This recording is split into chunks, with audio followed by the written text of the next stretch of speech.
Hello, I'm Dr. Ford. I am chairman of the Department of Philosophy here for the Nevada College System. And I would like to welcome you to Philosophy 1301, Introduction to Philosophy.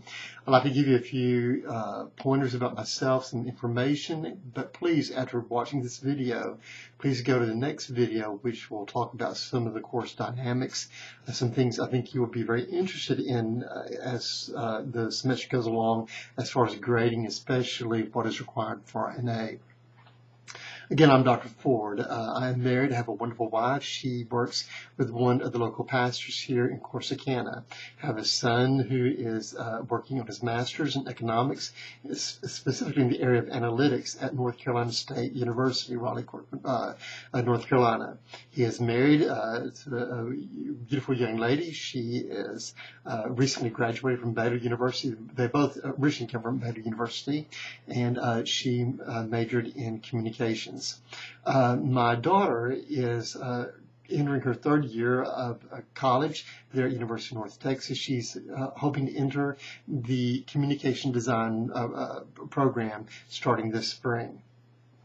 Again, I'm Dr. Ford. Let me tell you a little bit about my educational background. I have a Bachelor of Science from the University of Texas in Austin. That serves me very, very well because today many scientists have basically started classifying themselves as philosophers.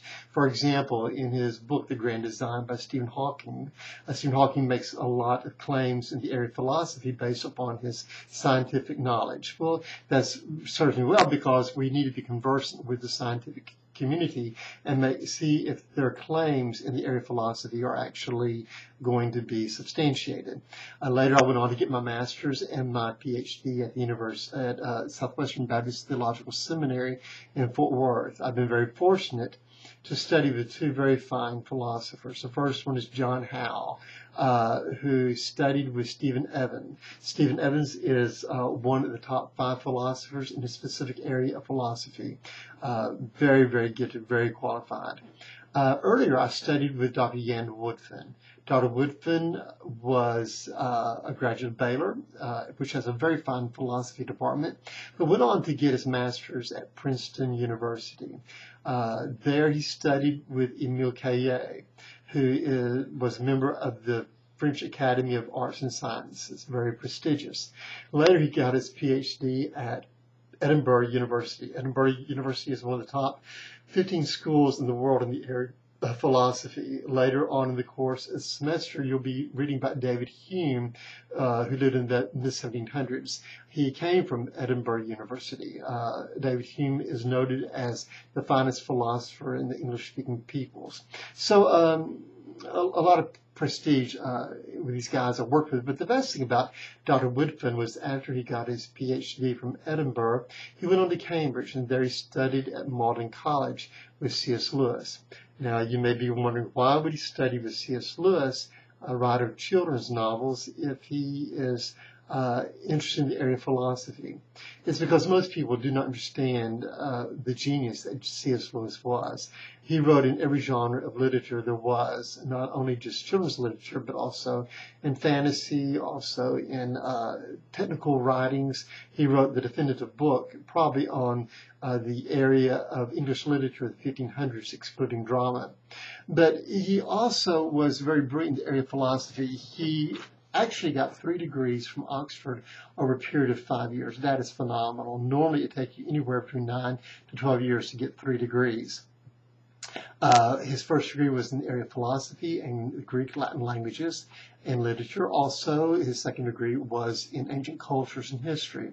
His third degree was in medieval literature, knowing how to interpret it.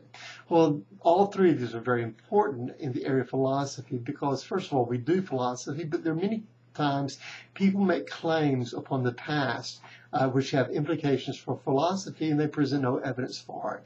C.S. Lewis is an expert in the area of ancient cultures. For example, in one of your readings, The Abolition of Man, he will be drawing upon that wealth of information, knowledge, to substantiate a point.